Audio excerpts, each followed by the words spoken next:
سلام دوستان عزیز، نوشین نیکفرجام هستم در تلویزیون عصر امروز، برنامه چهره ها و در برنامه خودم دانش و آگاهی.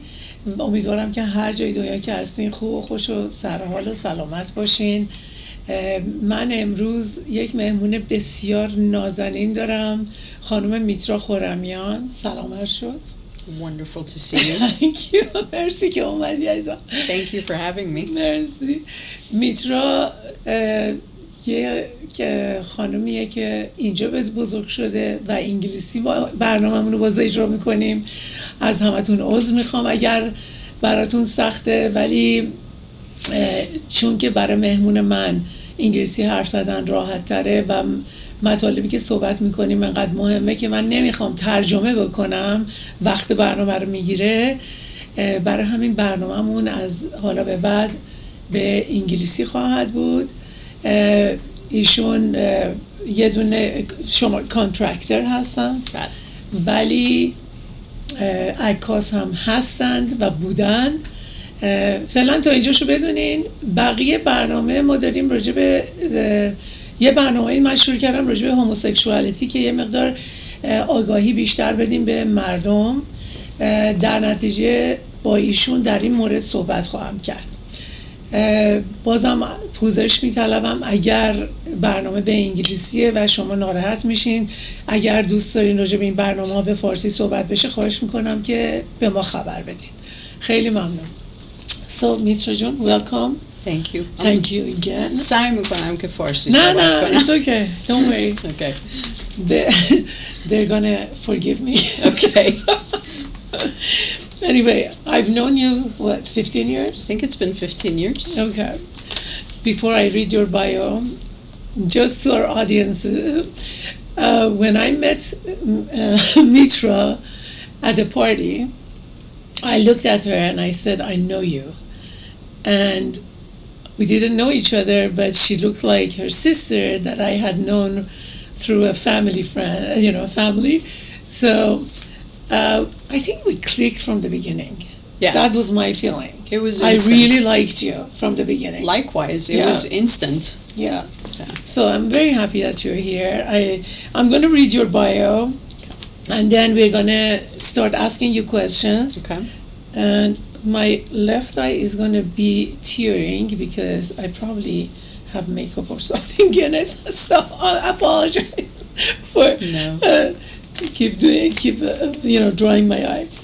Anyway, Mitra Khorramian began her creative journey behind the lens, using photography to capture time, texture, and human experience.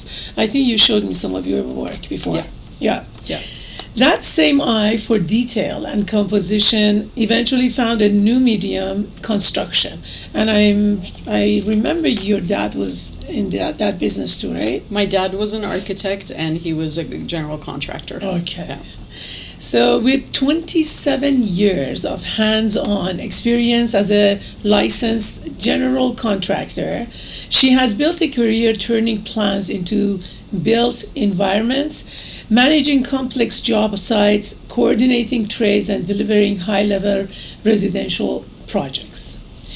Over nearly 3 decades, Mitra has worked every layer of the industry, from learning the fundamentals in the field of running her own projects and building a respected name in a male-dominated space. That's extremely important, actually. Her path came with resistance and steep learning curves, but she navigated it with persistence, developing both technical expertise and a strong voice in the industry. Now, at 52, that you don't look like at all, Mitra is evolving her role. She's channeling her experience into mentoring and coaching women who want to become general contractors. She brings clarity to the licensing process, transparency to the business side, and real-world insight into what it takes to operate on a job site. Her approach is direct and grounded, focused on breaking down barriers building confidence and helping women translate interest in the trades into viable, sustainable careers. Whether someone is just starting out or preparing to step into licensure, Mitra meets them with practical guidance and lived experience. She's not just creating opportunities, she's helping women construct their own path forward. Amazing. Thank you. So, do you have classes or they just come to you as a coach or? No, I don't have classes. Okay. What I did was reach out to trade schools. Okay. Trade schools, and also just to put it out there, and I started getting some feedback and some interest, and I take it on one by one. Okay. It's not a group setting, it's not a class, it's really a space for you to come with me to my job sites, learn, get introduced, see the everyday stuff that happens on a job site. Because in a classroom or in a workshop experience, it's not tangible. Right. Construction is one of those things that you have to be in the field in order to learn it. Yeah. Or yell at them like me. Right before Hopefully we don't cause too much yelling. No. I have construction going on in my house, outside my house. So every day that I am in a rush to get out, they are blocking my garage. It's I think as a female builder, we try, at least I hope, we try to be a little bit more conscious about what the homeowner needs and wants. So one of them would be not to park in your driveway or block you. Exactly. So tell me how it all started. And the reason that that Mitra is here today is because you go as a gay or a lesbian woman. Yes. So I'm going to ask her questions about her sexuality or tendencies or whatever after I hear how you all started everything from the beginning. Sure. Going into, from photography to construction and all that. Okay. All right. Here we go. So what happened? You were doing the photography for how many years? I was doing photography for a number of years. It's way before the iPhone. So I loved doing photography. With real cameras? With real cameras, real film. I was printing my own photographs. Me too. The dream was actually to one day photograph for National Geographic. That was the dream. Did you? No, I did not. But I took some great shots. Okay. The arts are a very funny business because my experience was that as soon as you try to make a business out of it, you lose your passion for it because it becomes, how much money do I need to make in order to pay my rent? That's right. So I lost a little bit of my drive for it, and in between work, I went to work for a friend of mine who was at a construction company. Okay. And it was like Legos. I started putting the pieces together.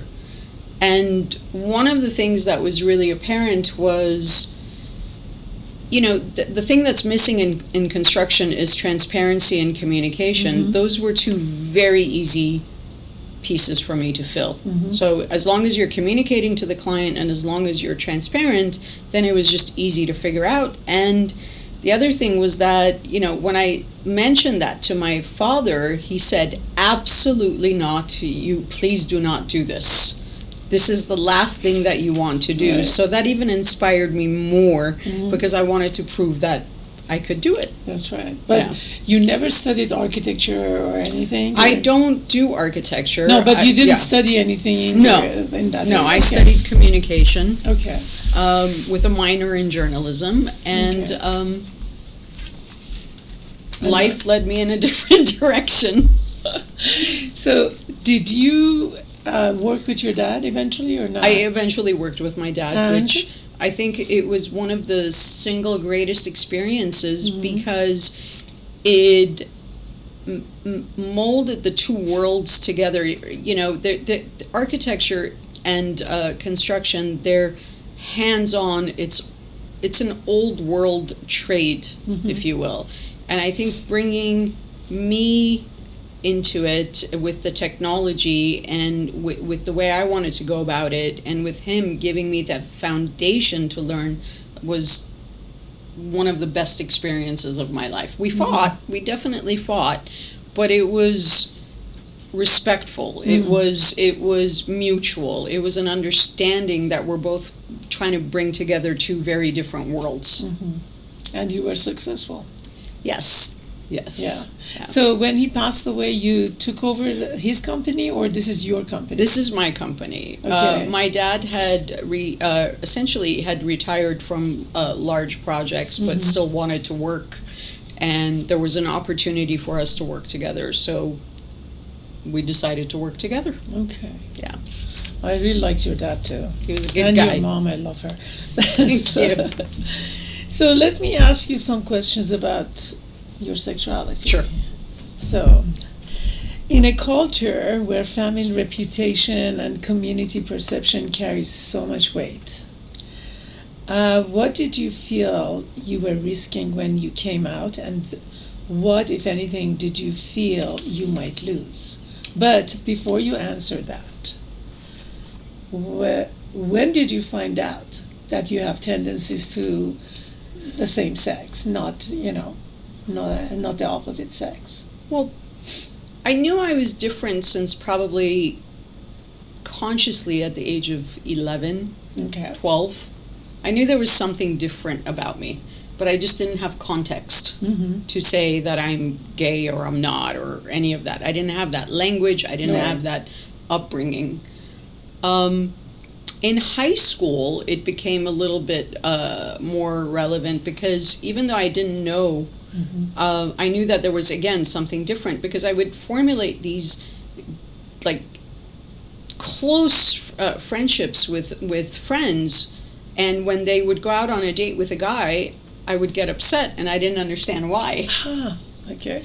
And when I got to college is when I realized that, oh my God, this is, having, your first encounter in college and all of that. I had my first physical experience when I was in college, and that's when I realized that, oh my God, this is what this is. Yeah. Apparently all my friends knew, but I didn't know. They did? Well, they didn't tell me, so. Okay. Because it's such a personal passage to go through. Yeah. Yeah. So they were kind enough to create the space for me to be comfortable in order to come out. Okay. And did you date any guys? I did date. I liked guys, but there was always obviously something missing that was not there for me, that I could not feel with a man. It just didn't feel right. I don't know how to explain it. I just know organically it wasn't for me. I had the same question with my other guest here, Arya Marvaz. Yeah. And he said exactly almost the same thing. Yeah, it's you intuitively know what feels right or if something is off, especially in an intimate physical way. It's just like any heterosexual person would know. So what age did you come out, basically? At what age? I think I was about 20, I want to say about 24, 25. And I was in a very, very dark place. I did not think that I was going to make it. I thought a lot of things, my family's going to disown me, no one's going to talk to me, everyone's going to go away. But I wasn't ready to end everything. And I remember one weekend I decided to write a letter to my sister. And I specifically wrote a letter instead of emailing because I knew the mail would take a lot longer than emailing. And she was actually, when she received the letter, she showed up with the most caring, the most human. She put the fear aside, which allowed me to want to come out. So she was the first one? She was the first person I told. If she had not shown up that way, I would not be here. And she's older than you? She's a year and a half older than me. Oh, that's it. You're almost like twins. Yeah. Yeah. Okay. Yeah. And then it was friends or parents? Then it was friends. For a long time, it was friends. And then eventually parents. Some friends, were incredibly supportive. Some were absolutely not. There's that whole, it was a time, I don't know if it's still happening now, but it's that time where, some friends would say, I really love you, I care about you, I want to get married, and I'm just wondering what this is going to do to my reputation. Are they going to think that I'm gay? I'm not gay if I hang out with you.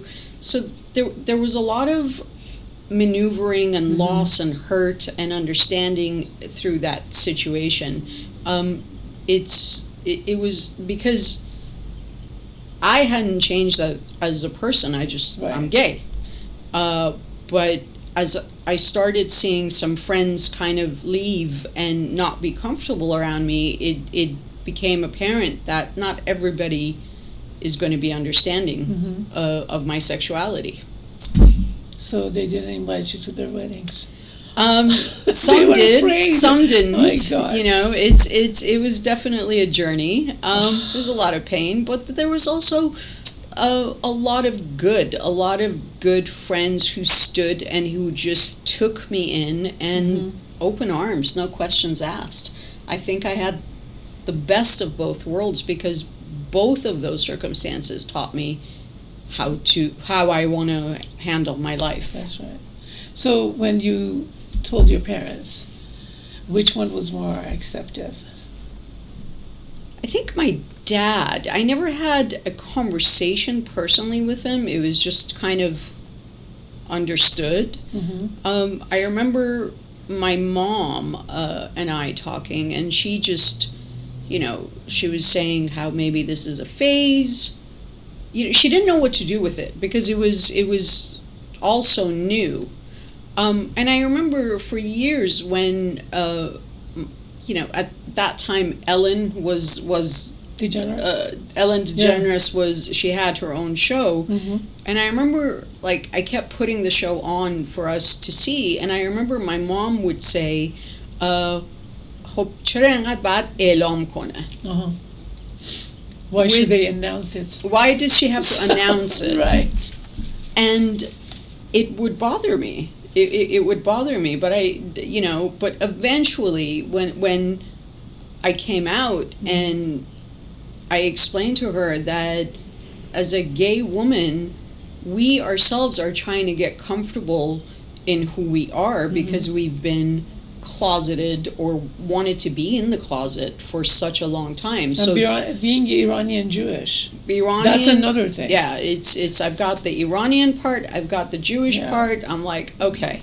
So my saying that I'm gay was a part of my journey for me to be able to own it.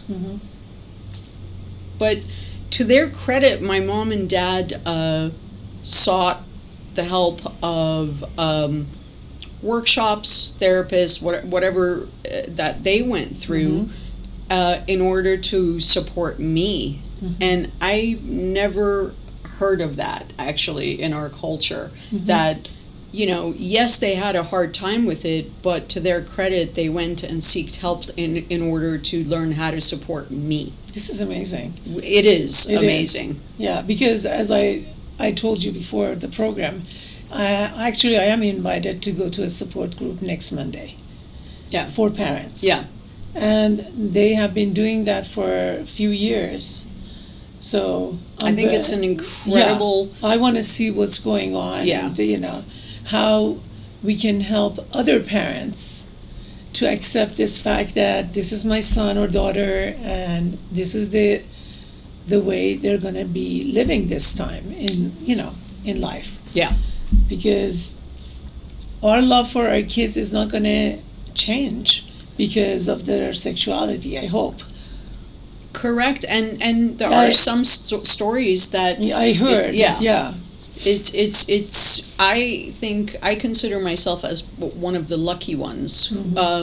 Had it not been for my sister, had it not been for my parents, I wouldn't stand here so confidently. Right.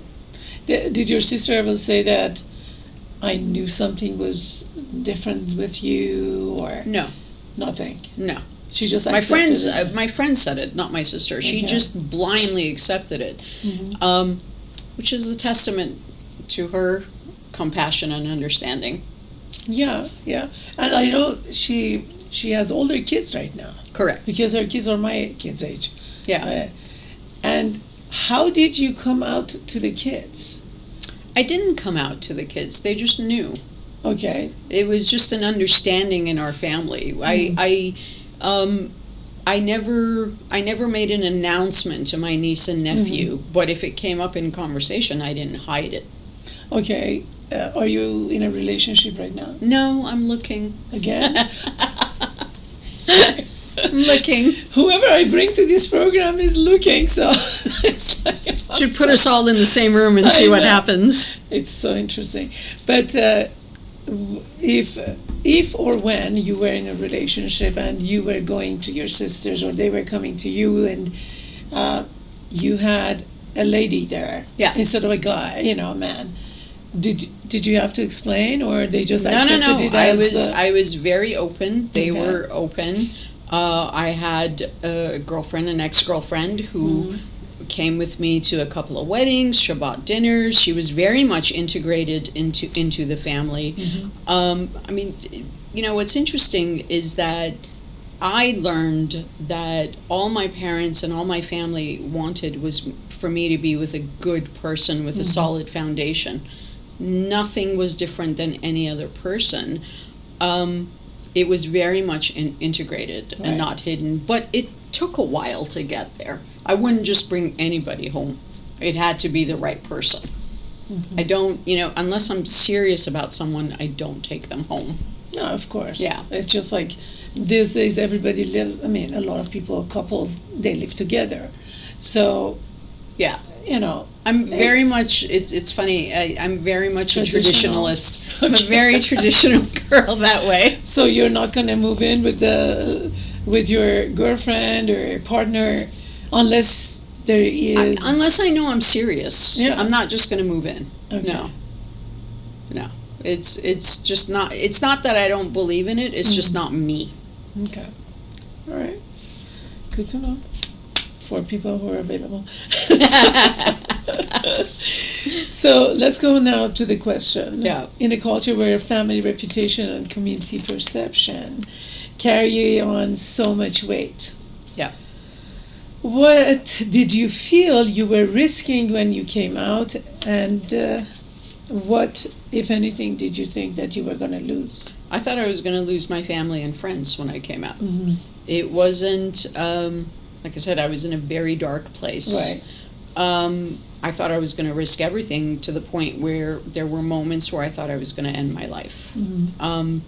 Thank God, I didn't. I risked everything in order to be able to breathe. Because there came a time where I'm like, okay, the worst case scenario is that everyone around me will be gone, but at least I could breathe. Right. So that was the jump that I had to make. But thankfully, it turned out okay, and it wasn't as... it was hard, but it wasn't the mountain that I had created for myself. Right. Yeah. It's usually like that. Just like everything. Right? We make everything so much bigger. It's a lot bigger in my head than what it was, even though it was big. It is very big, but we all have the tendency to torture ourselves much more by thinking too much or being worried about what is such and such going to think, what am I going to do, these are all us. Yeah, and I think, my mom had said once that your worst case scenario that you could think of is not as bad as what happens in reality. That's true.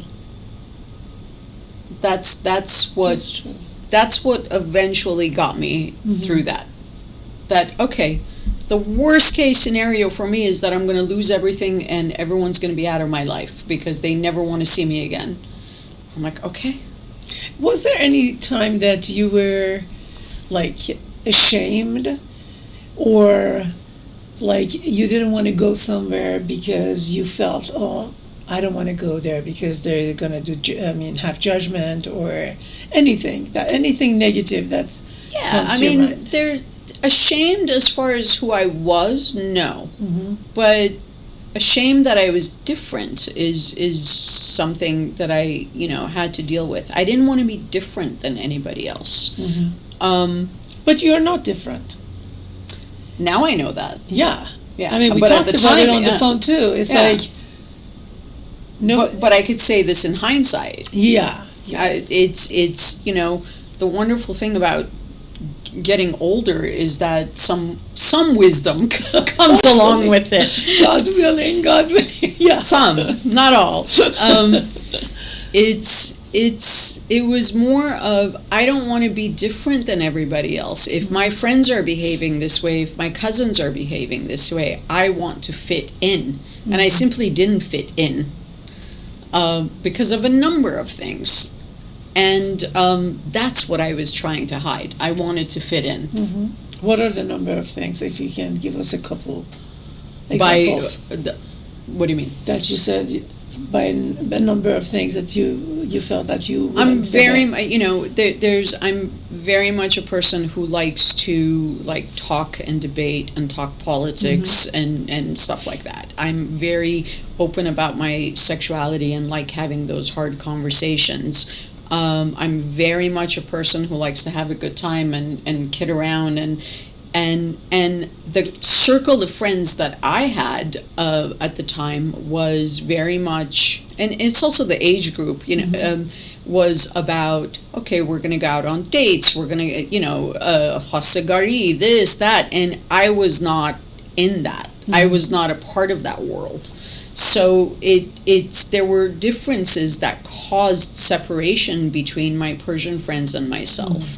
I had my American friends, but with my American friends, there was, I love my culture. I love being Persian. I love my Jewishness, and I wanted to hold on to that. But the worlds didn't fit at that time, so we had to just kind of go our separate ways and then come back 20 years later, which is where we're at now. So, going back to your friends, from how many years have you been out? 20 something? Yeah, over 20 years. Do you see any of them that... Yes. The ones that they said, I don't want to be your friend at this time because I want to get married or whatever? They never said, I don't want to be your friend. Indirectly. Indirectly, they had this fear that, their chances of getting married would be lessened if they were seen with me. Jesus, okay. So, it's... How do you navigate that? And it would actually... The very close-mindedness of... Unfortunately, some cultures, or some families. I cannot say it's culture. It's some families are really, really thinking that way, and I can be sure that if they have any kind of different tendencies in sexuality, they probably wouldn't be able to come out. Probably, but I took that. I took those words and I took that, and I learned about meeting people where they're at. Right. Because they're operating out of fear. Yeah. Yeah. So, and like I said, this didn't happen overnight. I didn't instantly know that, so-and-so is just operating out of fear and I'm going to love them anyway. I had my resentment. I had my ups and downs with it. I spent many times crying and talking to therapists and all of that. But I came to a place where I'm like, I if I want compassion and I want the same respect, I have to exactly give the same thing in order to get what I want. So therefore, I'm going to be a compassionate person. I'm going to be an understanding person in order to get what I want. Right. So I think ultimately, in hindsight, it turned out to be one of my bigger lessons about how I want to operate as a human being, is that you meet people where they're at. That's right. And show nothing but respect and compassion. And you do that at your job too. Yes. Perfectly. So, was there a moment where you felt you were living two parallel lives? Absolutely. Yeah. One for the community, one for yourself, or what did that split feel like internally? That should be difficult. It was Very really difficult. it was really difficult. Yeah. I mean, definitely, for a while I was living two parallel lives. I was dating men, but I knew deep down that nothing was going to come out of it. I like men. I enjoy my company with them, but I knew that this is not for me. I remember one gentleman who I dated, who is, the loveliest man I actually dated. And things were getting a little serious between us, and that's when I started freaking out internally. Because up until the time that it's not serious, it's okay. Right. But then when you're bringing somebody else's life into your lie, that's when it's not okay. You can't mess around with people. And I had to in that time frame make a decision of who do I want to be as a person? What do I want to do? And to live that was very difficult to maneuver. I cared about him deeply. I respected him, respected his family, and I could not put him through that. To put him through a lie. So, what did you tell him? I didn't tell him anything, Okay. but I created a situation where we broke up. Okay. Yeah, that was the best way that I knew how to handle it at that time. I wasn't courageous enough at the time to say, by the way, I'm gay. It wouldn't roll out of my mouth at the time. No, they would accuse you of wasting their time. Exactly. Why did you come up with me? And when I dated him, it was we had a great time. But again, when things get serious is when the brain kicks into high gear, and you're like, oh my God, this is getting serious. Yeah. We need to do something about it. So you couldn't keep him as a friend? No, I would have liked to, but it didn't work out that way. I hope he's doing fantastic wherever he is. So let me see. How did your relationship with your identity as a Persian Jewish woman evolve after coming out? Did it deepen, fracture, or transform in any unexpected way? I think when you're integrated, when you feel like you could be yourself and you don't have to hide anything, it deepened my relationship with my culture, because I could walk into a space and just be myself. I could enjoy it instead of worrying about, what so-and-so is going to say about me, or what are they going to think about me.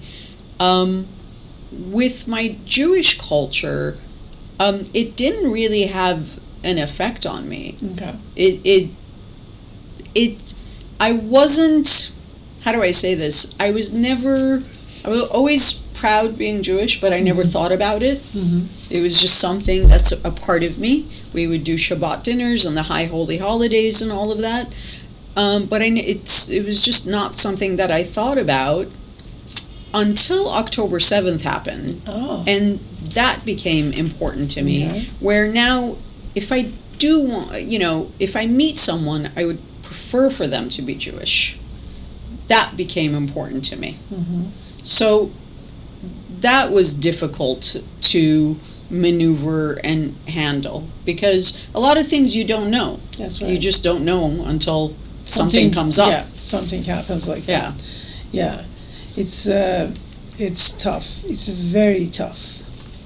I know, but It's, people have their opinions too. But it doesn't mean that we can live as a couple.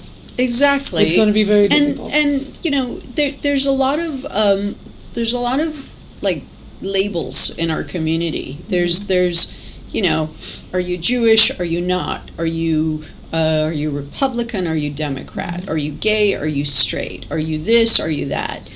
I don't know if this is a generational thing. I don't know if this is just age.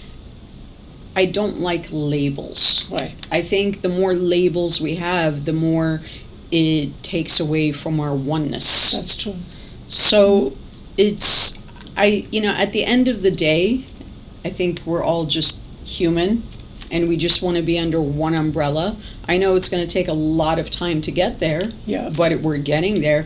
I mean, the differences I see in the Persian Jewish community between now and 25 years ago is significantly different. So I'm proud of that. I get to see a generation that is coming up that is just there and living their best life, and they're doing great. Are there people that don't accept it? Sure, absolutely. There will always be people that don't accept it. But the fact that we've come this far and I get to witness it is such a joy, actually. That's true. I have a question about having kids. Did you ever want to have kids? I never wanted to birth a child, but I wanted okay. but I want kids. Yeah, I couldn't say that before, but yeah, I do. I think it would be great to meet somebody, whether they're having it or they have one. All right. Yeah. Let's put it out there. Let's put it out there. You're going to be a great mom. So I hope so. And you're very talented. So I think any child would be really blessed to have a mom who is understanding, who is mature, who is artistic, who is talented, intellectual. Mature sometimes. I'm not always mature. All of us. Oh, yeah. So there is often silence around sexuality in Middle Eastern communities. What did breaking the silence cost you personally, and what has it given you that you didn't expect? I know that it gave you a lot of experience on how to deal with different people at their levels. And where It they gave coming me it gave me the foundation that I stand on now, which is transparency. In my business, in my personal life, I'm just say it. Whatever it is that you're feeling, whatever it is that you want to do, just say it. I work on clarity. Sometimes I might not know it in the moment, but that's what I like. So coming out was the foundation of me knowing that above all, clarity and understanding is everything. True. So let me go back to what you do, and it's a very male-oriented profession. Yeah. Construction. How many women are there? Not a lot. But it's what's interesting is that when I reached out to the trade schools wanting to train women, is that there are a lot more women that are getting into the industry than any other time before. Really? Yeah. I mean, I remember seeing my electrician is a man. My framer is a man. Everybody, I mean, I'm generally around 35 men all day long. And I remember seeing my first female electrician, and I was so excited. Oh, really? Okay. Yeah, so that part of it is a lot of fun. You're starting to see it a little bit. It's awesome to witness, 25 years of working in an industry and then finally seeing, hey, the stuff that you've dreamt of is coming to life. Is she straight or gay? She's straight. Okay, so it's just her interest. It's so just, it's not being in construction had nothing to do with, it's not a gay thing. No, it's not a gay thing. I mean, it's a very masculine thing. I mean, you're telling me that, I am thinking about how many people have come to my house, outside the house. I mean, I see them. The only person who has probably been a woman was somebody who came to, what do you call it, to look at the project and see what's going on. Yeah. That's it.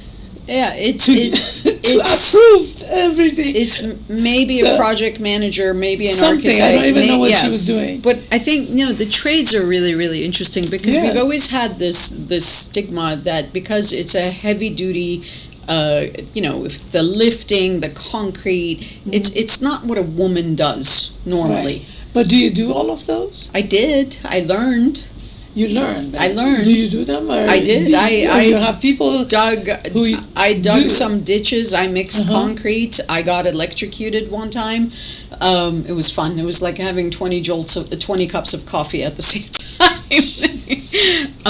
I will never touch plumbing. Okay. I'll leave it up to the experts. What have you done? That you're not going to touch it. What kind of experience? I think in business, I think where I shine is putting the team together and navigating the project. But I wouldn't have my guys' respect if I didn't know what I was doing. Of course. So, especially because you're a woman. Exactly. So I had to fight even worse. Twice as hard. Yeah. To make sure they knew that I knew what I was talking about. That's true. I mean, I remember one time I wanted to use a new structural steel guy for a project that I was building, and this is an older gentleman with an old license, and he comes to the job site. I'll never forget this. He comes to the job site and he looks at me. He's like, "Hey." I'm like, "Hi," and he said, "Where's your boss?" And I'm like, "You're looking at her," and he said, "This isn't going to work," and he just left. Oh my God! So, it humbles you. It teaches you. It puts you in a position where you fight for what you want. Yeah. And the same thing with my sexuality. I fought for what I wanted, and it wasn't easy, but it was worth it. So on the job site, are you really like macho, or you're very feminine and they just know who you are and they really respect you? They know who I am. They respect me. I don't show up macho. I don't show up feminine. I just show up. Okay. As Mitra. As Mitra. Right. They know Mitra. I don't, because I don't think that male or female thing has anything to do with it. It's about, if you know your stuff, they will respect you. That's true. Yeah. I'd like to think we live in a world where as long as I know my stuff, you'll respect me. I hope so. Yeah. I hope so. Yeah.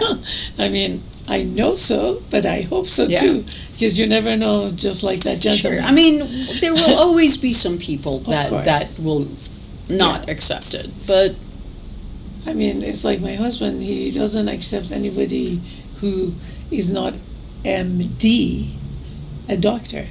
So PhD or this or that doesn't mean anything. So that's interesting. It's funny.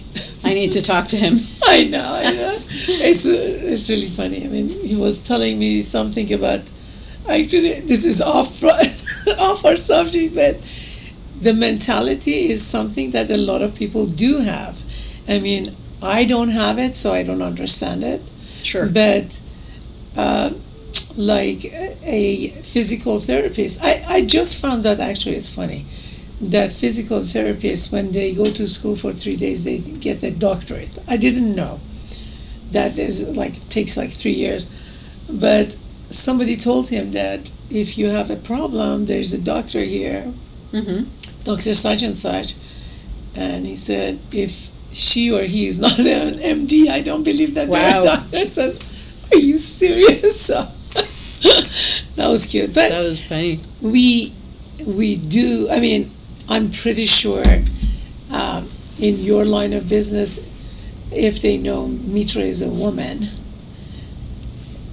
they either are very curious to work with you to see what's a woman's touch on the on this job, or they say she's a woman, she's not a contractor, or or she cannot be in construction. I mean, the mentality of people around us is like this. Yeah, I was privileged enough to bid on a job with a Persian client, and I worked very hard to get this job. I won't forget this, and I didn't get the job.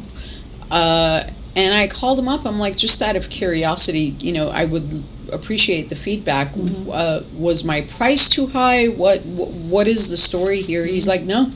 Your price was in line with what I wanted. I'm like, so, what's the issue, if you don't mind me asking? He's like, I can't yell at you on a job site. I can't yell at a woman. Oh, that's not bad. Well, that's not bad. It is bad in the sense that... You're a woman. Well, no, it's bad in the sense of, why do you have to think that you yell at me? Why can't we have a conversation when something goes wrong? Probably because he's a power-hungry guy. So that's what comes back. It comes to me, and if he hires a man, he doesn't care, and he can yell. But if he yells at you, it's going to be going under right other stuff. So, yeah. Mariam, June, how much time do we have? 3 minutes. Okay. So, going back to your old job, are you still doing photography?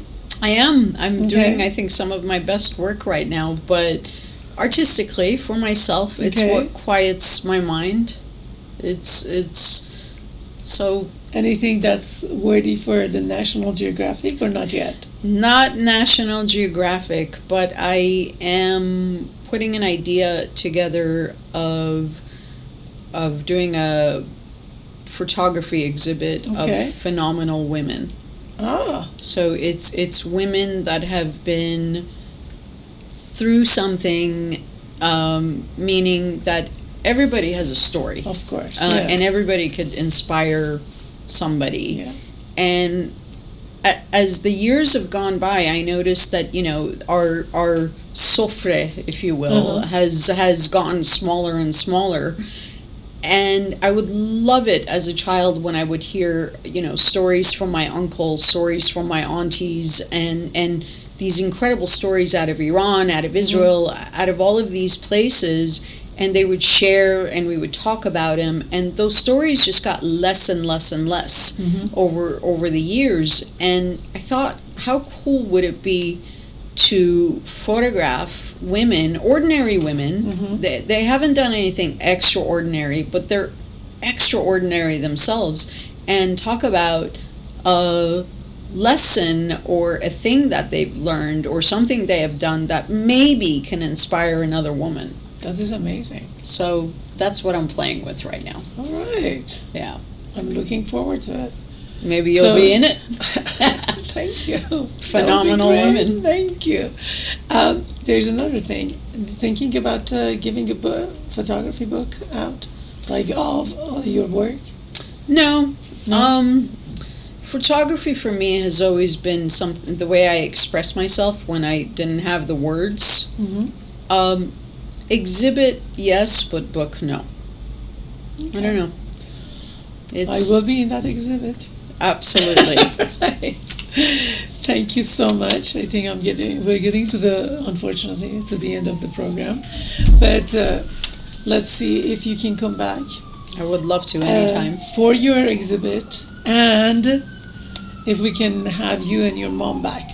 It will be great to see her point of view. Absolutely. And I mean, I always thought that she's very receptive and acceptive and all that. So it was a journey for her, yeah. And I think that's the interesting part about the whole story is that it's not an automatic, oh, I love you, let's go march together. It was just like I had to come out of the closet, she had to come out of her own closet for us to meet. That's true. So that's the journey. All right. I really appreciate you. And you know how much I love you because you've known me for all these years. Thank you. And again, I thank you so much for coming to our program. This program is going to be continuing with different people and some others like Mitra coming back maybe with her mom or some other people. And if you guys have any questions or comments, please send it to us. If you have any requests for any kind of program, send it to us.